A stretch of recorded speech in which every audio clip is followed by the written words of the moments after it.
Hello, hello, everybody. Welcome to another interview on our Sibling Summit. I have here with me Bonnie Harris. Welcome, Bonnie. I'm so delighted to have you here today. Thank you, Diana. I'm very happy to be here. Yeah, I'm so excited that you're on our summit. And today is day 5. We're kind of um, generally on day 5, we're doing kind of like looking at the long view. And in this particular interview, we're going to talk about how parents' boundaries affect the sibling relationship. And circling back around, it is very like interdependent, right? The siblings have their own dynamic, but the parent also plays a role in this system because it's a family system. Huge role. So yeah, huge role. And so it kind of goes back to, we're kind of circling back around to day 1, which was more about also the parents' role specifically. And so before we get into our topic for today, I'm going to tell you guys a little bit about Bonnie if you're not familiar with her work. So Bonnie is a parenting and child behavior specialist. She has designed and taught parenting workshops and counseled parents for more than 30 years. Her master's degree in early childhood education is from Bank Street College in New York City. Bonnie founded the Parent Guidance Center in Peterborough, New Hampshire in 1990, now the River Center, dedicated to parent education, support, and community connections. She has written 2 books, When Your Kids Push Your Buttons, ooh, and Confident Parent, Remarkable Kids, 8 Principles for Raising Kids You'll Love to Live With. I love that. Her latest endeavor is her podcast, Tell Me About Your Kids, where her parent coaching sessions can be heard by anyone. Bonnie speaks and teaches internationally and has appeared on many television and radio programs and podcasts. Bonnie lives in New Hampshire with her husband and is the mother of 2 adult children raised with her connective approach. So exciting. Thank you so much for joining us. Yeah. So yeah, let's get straight into kind of this topic. There's so many elements to siblings, but we're going to focus on what is this role about parent boundaries that impacts sibling relationships. Yeah, so you can take it from there and then we'll go deeper. Okay, let me first explain how I define boundaries, because what Yeah. I find among parents is that most parents interchange the word limits and boundaries, right? Yes. Yes. Limits are what you can do effectively when you have good boundaries. If you don't have good boundaries, you Mm. are less likely to set effective limits. Limits are something that you, as the parent, set for your children. Yeah. I don't know if you just heard that, but the doorbell just Um, went. Not barely, like a faint. Oh, all right, sorry. That's okay. Um, so when you set a limit, you are actively doing that. A boundary is more like a psychological Hmm. space between me and you. That Yeah. boundary tells me, if I have a good boundary, that my problems and my issues are mine and not yours to take Mm. care of, to Hmm. fix, to make go away. The opposite is true as well. Our children have their problems, their issues, their emotions, their everything that are theirs. It is not ours to control, manipulate, or take away, right? In Yeah. other words, it is not our job to make our children happy. Mm. Mm. I think Yeah. the most important lesson in parenting Yeah. is to really Yeah. that. It is not your job. So when you get into that, wanting to make it your job, thinking Yeah. that it is your job, then if your child isn't happy, first of all, they become dependent on you trying and trying and trying to make them happy. And then when you can't, when that doesn't make them happy, then you're the one to blame. They Hmm. blame you, you get filled with resentment and guilt and all that, Oh, yeah. right?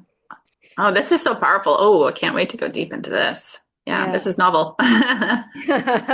So when it comes to sibling rivalry, Hmm. when our siblings fight with each other, typically they come running to us, to the parent, Yeah. right? And expect you to do something about it Hmm. because you expect you to do something about it, right? Yeah. It's very hard to hear your children fighting with each other and to not think that it's your job to step in and moderate and figure out who's right and who's wrong, and then set some kind of a limit, whatever that, Hmm. right? Yeah. So the hardest part about parenting siblings is to know that their problem is their problem. It is not Yeah. yours. Not only do you not have to know what they're fighting about, but you will do far better in helping them when you don't know what they're fighting about. Mm. Yeah. Let Yeah. take that in for a second. So, Hmm. all you know is that they're fighting, which means they're having a hard time, right? Right. They're having a hard time with each other. And what they're fighting is about is you, right? The children, siblings fight with each other in order to get your approval. They become wonderful little lawyers, right? Yeah. In presenting you who have set yourself up as the judge and jury. Hmm. They become little lawyers telling you, giving you the evidence of why they're right and the other one is wrong. Oh, I love this visual of the courtroom. Yes. The system is set up like this. It's the legislative system. Exactly, exactly. And it is very important to them that they win, because if you decide the other one is in Yeah. the right or is more just, then you're left the loser. And so it Hmm. sets up the next sibling fight. So it is very, very important for parents to know that it is not their job to determine right and Yeah. wrong. And parents will say a lot, I just tell both of them to stop and go away, go to your rooms or whatever. Yeah. And that doesn't really help either. Hmm. So it is important to understand as a parent that they are keeping unconscious mental notes about who's won what, who is Yeah.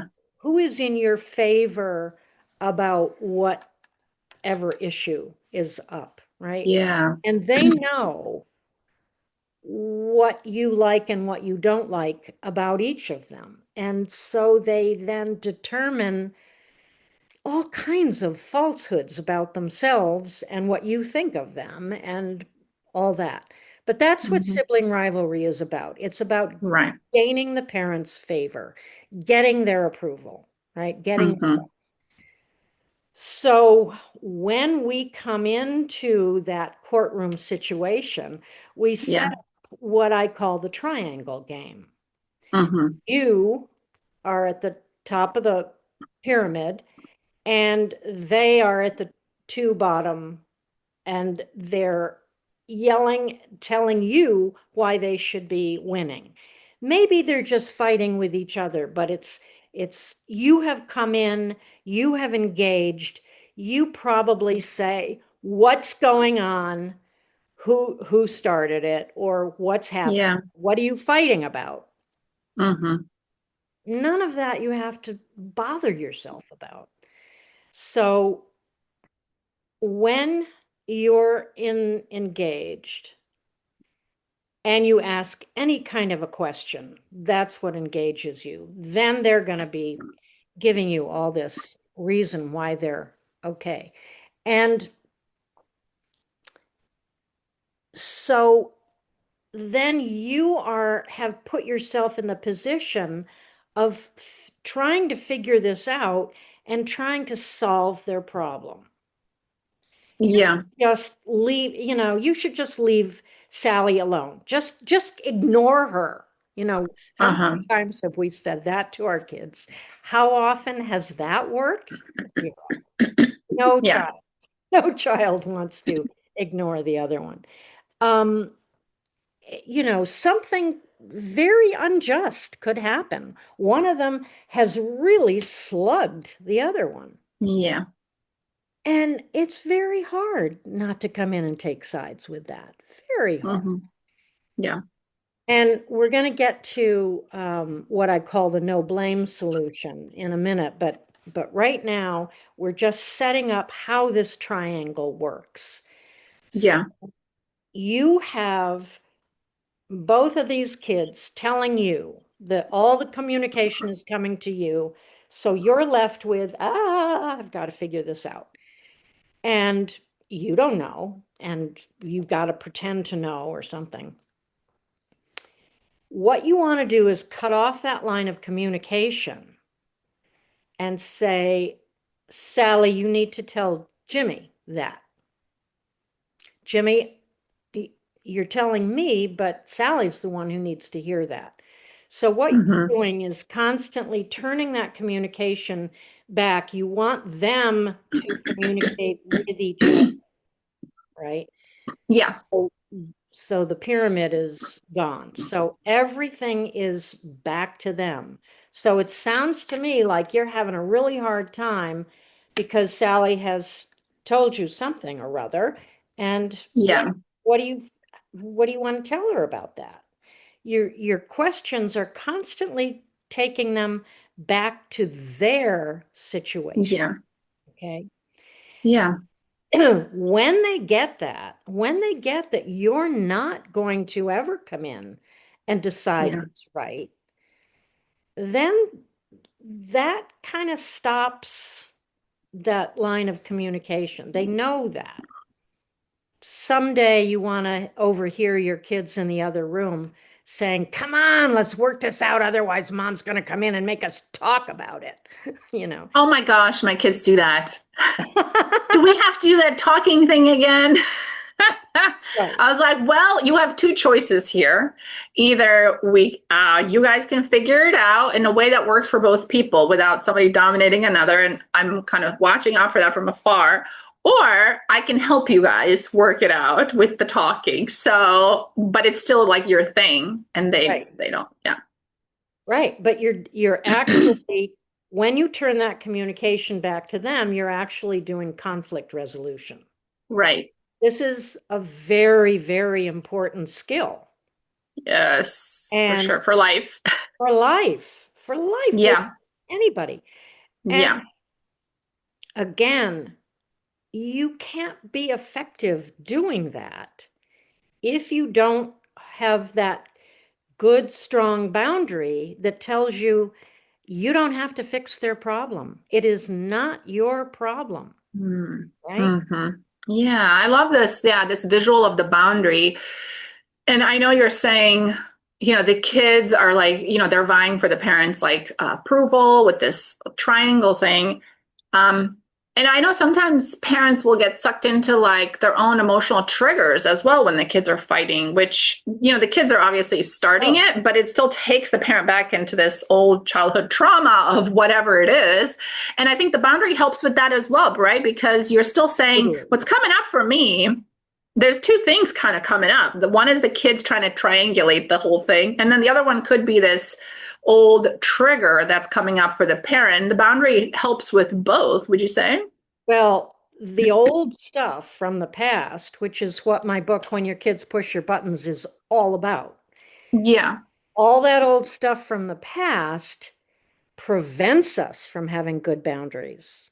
right, So then we have to do the work right. on finding, a way to let go of, first of all, Hmm. identifying what happened in the past and then Yeah, reframing it so that you can let go and let yourself have permission to not solve your kids' problems because when you have grown up with poor boundaries, hmm, parents have just been in your business hmm, all the time, or when they don't seem to care about your business at all. right. It can Any, go both ways. any number of places on that spectrum, um, then you're left with, but my job is, because it's so Mm-hmm. strong from your background. Right. Mm-hmm. And as a good parent, I have got to fix this problem for my child. Do this thing that Yeah. they're begging me for. Find out what it is that's going to make them less disappointed, less upset, less, at every tantrum becomes your job to Yeah. solve.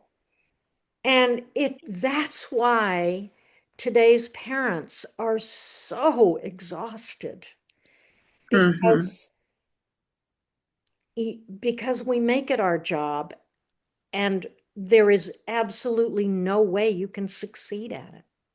Yeah. Yeah.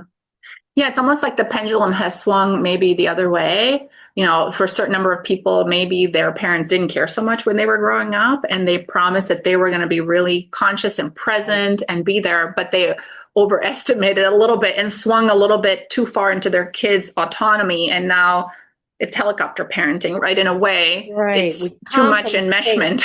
We compensate for what we didn't get. Right. And For our own think, inner child, right? Like for our own selves, exactly, technically, not for the kid in front of us. exactly. Yeah. So you're not in the present. You're not parenting your kids, right? Yeah. And there's a disservice to your child in front of you because they don't know what type of parenting you grew up with. They're just Right. like And faced with that's this not their sibling. problem, right? Right. Whatever Yeah. whatever abuse, poor boundaries, anything you grew up with is not your child's problem. hmm Yeah. And I just hope still as like a generation of parents, like parenting today, that let's say parents have become a little bit more aware about how they don't want to parent. And now maybe they're swinging too far that way, but there's an opportunity to course correct. There's like, at minimum, they're invested, the ones that had neglectful childhoods, let's say, or maybe abusive childhoods, they're invested in doing it differently. But it needs to be like calibrated a little bit more Right. towards like, let's They want fine to tune do these it coaching skills. right. They want to do it differently, but they don't really know. And that pendulum swing is so common. Yeah. What gets ignored is the middle ground. And Yeah. that's where I believe connective parenting is. It's in Yeah. that middle ground. Your rights are just as important as your children's rights. Love that. Right? We're so focused today on child-centered parenting, Yeah. which is, again, totally exhausting. It also creates a dependence on our children to hmm expect things to be done in their For world. them. Their world becomes it. And this is, the entitled parenting problem we have. hmm So, meeting in the middle is not blaming, not saying, you can't do that, you need to do this. It's hmm saying, I don't like it when that happens. That's not hmm okay with me.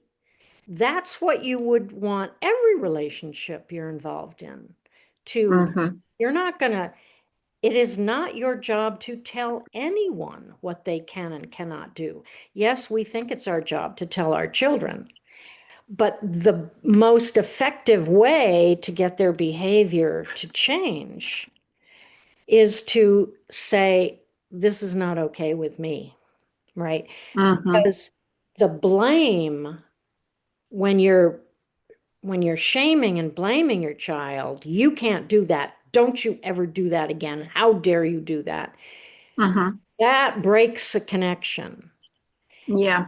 And connection is not only sweet roses and bows. It's not only the times that you're having a wonderful time with your kids. Yeah. It is most important when you're in conflict.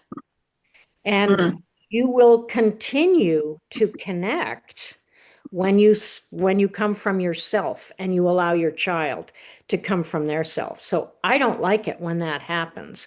What I'm seeing is you really want such and such. Tell me more about that. Tell me what we need to look at here. Yeah. So it's that, Yeah. you know, Hmm.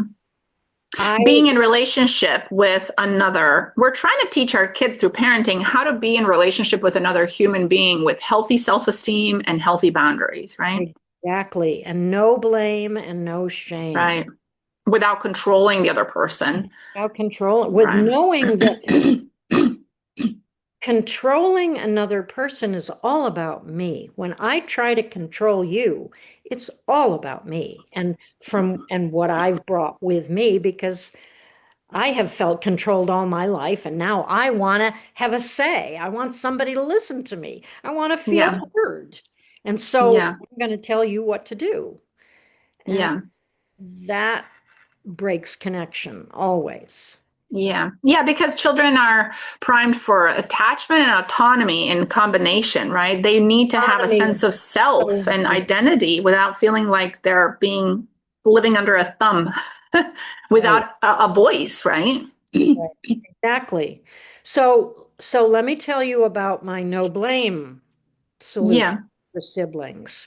This Hmm. is when somebody's really hurt, which happens, Right. right?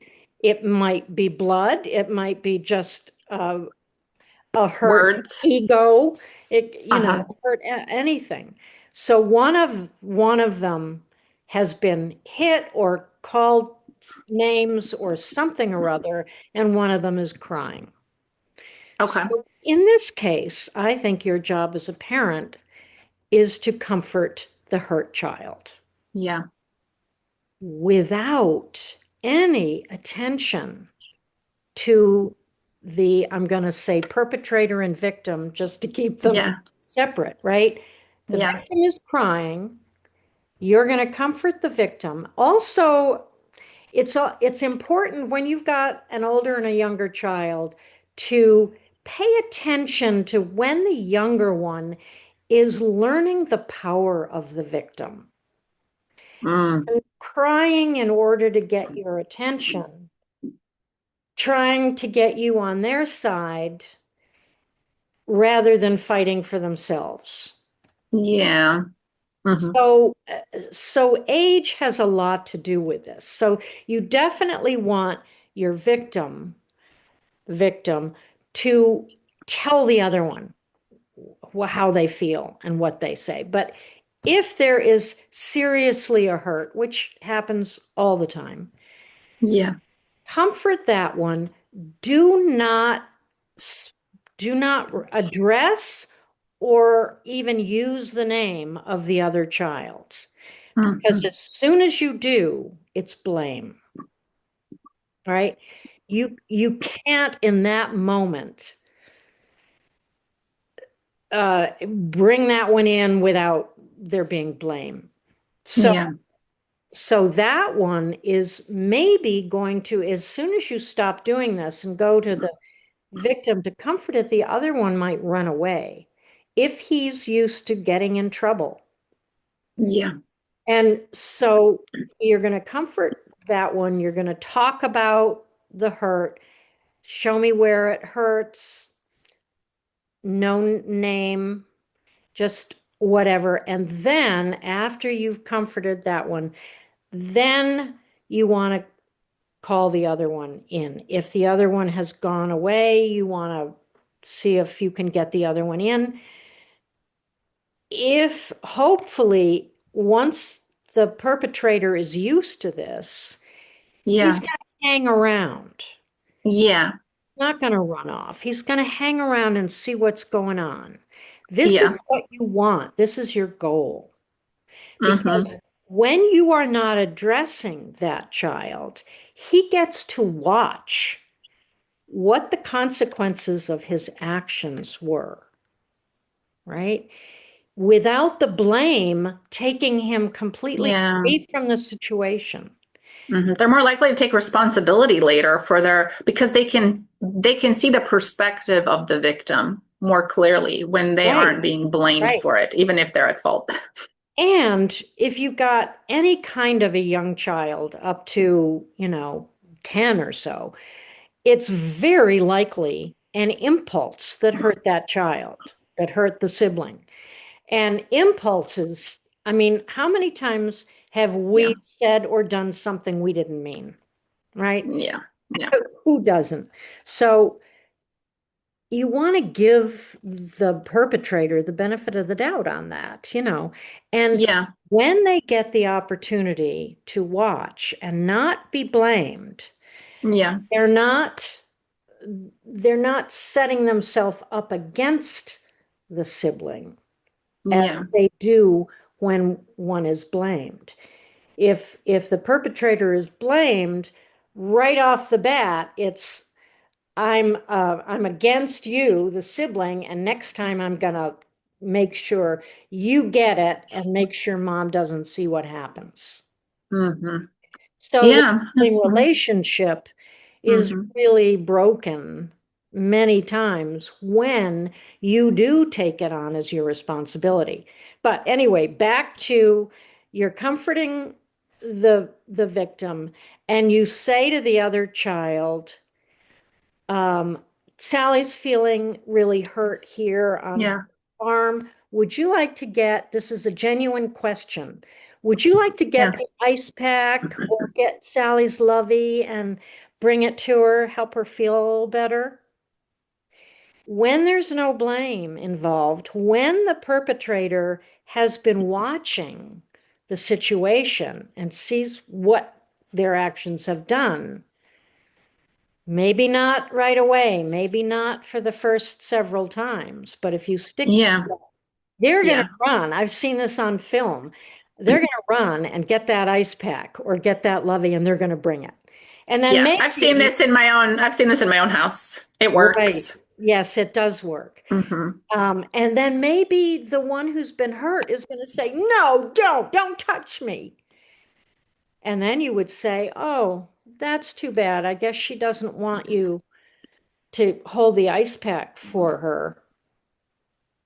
She must, you can you can say something about, I wonder why she doesn't want you to. This is also a consequence. I'm afraid of you now. I don't want you coming near me, right? Hmm.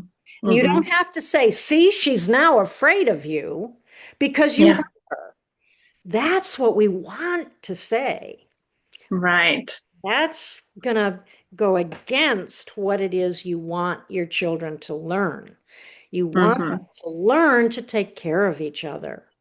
You want them Right. to learn to appreciate each other and respect each other. Eventually. Yeah. So then, if there has been a real transgression, after this is all over, after emotions are down, then you go to Jimmy and say, I've been thinking about earlier today when Sally got hurt, and I realized that that's not like you to hit like that. It must have been very impulsive, and that tells me that you were really angry with her, Hmm. or you were really something or other. Then you have made connection because your connection is always about how emotions, the emotional Yeah. connectedness. So you're saying your behavior was not okay, but that behavior was provoked by how you were feeling. Hmm. And how you were feeling is what's important. Then you give the other one the opportunity to tell you what they were angry about. You don't have to Yeah. do anything about it. Remember, it's not your anger. It's not your problem. It's not your job to make him happy. Right. You want to be there to hear the anger, to hear Yeah. it and accept it and say in so many words, I get it, Yeah. get it. And then when you've made that connection, then you can say, what do you think you could do next time Hmm. that would be different, that maybe not a hit, but what else could you do? You know, probably your kid's not going to want to talk about it. They're going to say, "Can I go play now, Mom?" Yeah. But if your child really learns, especially if you can do this from the beginning, but it's going to take some, if it's different for you, it's going to take some time for your child to trust this process. Once Right. once they trust, then they're going to say something like, I could yell at her instead of hit her, or I could come and tell you, or whatever a solution might be, when you would say, great idea. Yeah, Hmm. Hmm. I totally support that. Then Yeah. the key is for you, the parent, not to expect it next time. Right. But what you've done with the problem solving is you've gotten those neural pathways jiving and you've gotten your Hmm. child to think about a solution. That's the learning. Yeah. Next time impulses are gonna take over from thinking every time. But each time when that thought process happens, it means the prefrontal cortex is engaged. It means that's going to happen sooner rather than later. Right. But just don't Yeah. expect it. We talked about Yeah. this. You told me you were going to do. No, don't do that. Yeah. Yeah. Which is again like dropping your boundary and stepping out of your boundary again when that happens. So I'm curious, as parents are listening and they're like, yes, this sounds amazing, but how do I create this boundary for myself? Because without that, none of this will work. Right, right, right. So how does a person create a psychological boundary or a parent, and how do we maintain it, like maintenance? So it's Right. not just a one and done. Yes. Well, the difficulty of it has all to do with how much they're bringing from their past about boundaries. Mm, And okay. if they weren't, if the parent was not brought up, let me say it differently. If the parent was brought up with very poor boundaries, Right. they don't know nothing about all this, and everything has got to start from scratch. Right. If they were brought up with good boundaries, this is a non-issue. You just go into Mm, the skill of, right. oh yeah, of course. No, my child's problems are not mine. I've got to just remind myself of that. But Hmm. if you did have really poor boundaries, the work is in healing yourself. Mm, yeah. And may I tout my book, When Your Kids Push Your Buttons? It has, Yes. and I have a workbook that comes with it. It takes you through the whole course of understanding what happened. This is not, it's based on cognitive behavioral therapy Uh-huh. with a model of, it is your reactions are provoked by your emotions, but your emotions are always provoked by your thoughts. Yes. The assumptions that you are making in the situation are the culprit, really. And that's Yeah. your fears, your judgments, your ideas of what's right and wrong, all of that. That's what creates your anger or your guilt, Yeah. resentment, and then you react naturally. So this helps you really look at all that, recognize Yeah. there are lots and lots of stories with 8 different buttons, the different Yeah. resentment button, the guilt button, that we've got so many. Yeah. And then we go into how to how to heal it, but it's not deep therapy. It's what you can do cognitively to put Uh-huh. your situations in place. And don't worry that you have a very poor memory of your childhood. Most people do. It's Yeah. the questions are meant to just give you the idea, and it's amazing what comes What comes up? when you Yeah. just make it up. Yeah. Yeah. I'm curious your thoughts about this self-healing journey. What role do you believe mindfulness plays in this? I, Because a thought, yeah, go ahead. no, you go ahead. I'm I was jumping. going to say, and I have never done CBT therapy personally, but I've learned about it. And I'm wondering if the whole purpose is to reframe the thoughts that initiate this whole process. If you're not even mindful of your thoughts, then you're like blind. You can't see even. You're just swimming in it. So it seems like being able to have the skill of noticing the thought is kind of like baby step Oh, one, maybe. yes, it's baby step one, but it's a giant step It's a because of giant what you're step. saying. Because when you're Yeah.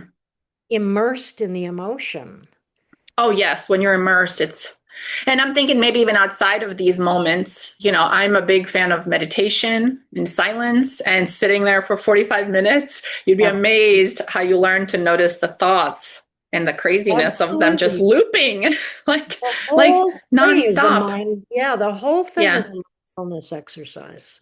Great. And Hmm. often, I mean, I've had parents who have had real success with this very often have different kinds of spiritual practices to get them Yeah. to that mindfulness place. It can come from all different um, Yeah.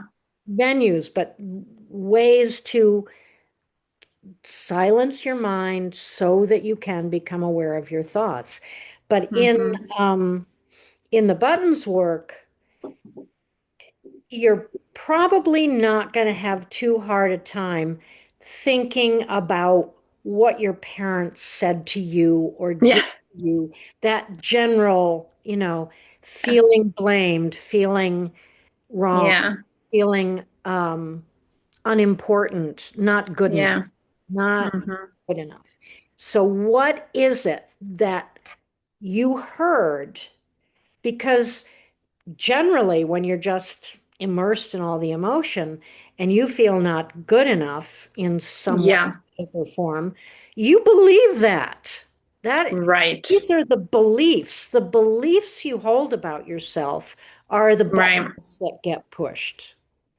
So Yeah. it's that Yeah. belief that is a button. So you've got know that it's possible to get to thinking, I am good enough. Is that Yeah. even likely? Can I even Hmm. entertain that? You know, Yeah. And I think doing it on our own often can feel defeating and like you lose momentum, you lose motivation. And so I think staying in touch with other like we're such pro-social creatures, right? Like we need to co-regulate, we need community, we need others to remind us when we just can't fathom how we could possibly be good enough, especially when we make mistakes in parenting. That abs- community really like carries us when we cannot carry ourselves and we just give up on ourselves. absolutely, absolutely. And I also have a course, an audio course Hmm. that you can purchase. It's a 16-hour course in the whole Yeah. buttons Oh, wow. workshop Amazing. on the phone with Yeah. many women who are Yeah. taking it, I did with these women. And when you take the course, you listen in on their work and you follow along with the workbook, doing your own work. So Yeah. you hear me talking about it, you hear all these women Hmm. talking about what they've gone Yeah. through. So it's a little bit of a virtual group. Oh, I love that. Yeah. It's that common humanity that's so important in self compassion, where instead of feeling shame, like I'm the only one, I must be, something is wrong with me. When you're listening to others going through the same stuff, you can tap into that common humanity that the only reason I'm doing this is because I'm human and I'm human like everybody else. If I Like can do everybody this, else. And yeah, I am it not means I'm alone. like them. Right. Right. I'm not alone, which is usually like the biggest thing. Parents, like at the core of our struggles in parenting, I feel alone. I am alone. Right. So I love that reframe of you're not alone. Right. Right. Yeah. I've been looking, um, reading things about indigenous cultures and Yes. the importance of, I mean, the whole village raising the child. We don't know Yes. what a village is. I don't No, we like it don't. when Western culture uses that phrase, it takes a Yeah. village, because the village doesn't know what to do. In our today, in our Yeah. Western culture, we do not know. Yeah. Yeah. In indigenous cultures, you are so not alone. You're just, if Yeah. you're having a tough time, somebody else is there to take. Yeah. Yeah, Yeah, yeah. And not just to help raise the child, but it's a support for you as a person because of our need to co-regulate with another adult's brain when ours is offline. absolutely. We Absolutely. borrow from each other, like very pro-social mammalian Right, right, behavior. And if we right. live in isolation and we're parenting, like raising three kids mostly on single time because your partner's working to keep up with the economy and survival and food, no wonder it feels like, and then we're like trying to overcompensate raising our kids better than we grew up. And then we end up helicoptering. And it's just like, we don't know where we're starting or where we end. It's just like a big I know. It's just a big spinning, like, mistake. so we really appreciate your wisdom shared today. And as we wrap up today, and I have so many more questions, but I know we only have so much time. What is the one big takeaway you'd want parents to kind of leave with today? There's probably several, but if there's like one specific thing or a few top ones. It's not your job to make your child happy. Yeah, And to yeah, know that when you leave it to your child, then they gain resilience, they gain yeah, self-confidence, they know they can make themselves happy yeah, once that when you know that it's not your job to make your child happy, the message you're giving your child is you are capable. yes, yes. That is that's that autonomy piece That's right. where it's really a foundation of self-esteem. It's self-confidence, right? And it helps them build their identity on their own instead of feeling that whole enmeshment piece where you're not capable and I'm going to try to make you happy. And now we're like The world is symbiotic, like we're dangerous. like, Yeah, so enmeshed. And yeah, yeah. I could just keep going on and on. Yeah, no, this is amazing. Thank you so much for your, wisdom and expertise. And would you share a little bit about the freebie you have for the audience today? I'm gonna put the link below this video as well. I think it was the 8 core principles of connected Yes, parenting. They can subscribe. when you subscribe to my newsletter, which comes out twice a month with a bunch of great articles, Hmm. um, you will get uh, the 8 core principles from my second book, Confident Parents, Hmm. Remarkable Kids. 8 principles for raising kids you'll love to live with. You'll get one of those in an email each week. Yeah. I'm also going to include the link to my YouTube lesson on siblings. Yes, yes. So we have 2 links below for you guys listening. We have the subscribing to the newsletter where you're going to get the 8 core principles of connected parenting. And then the second link is the YouTube video specifically for siblings. So be sure to check those out. And thank you so much, Bonnie. This has been really delightful. And I know that our audience is benefiting so greatly from our Thank you, conversation today. Diana. It's been fun talking to you. It has. Thank you so much. Bye bye. Bye.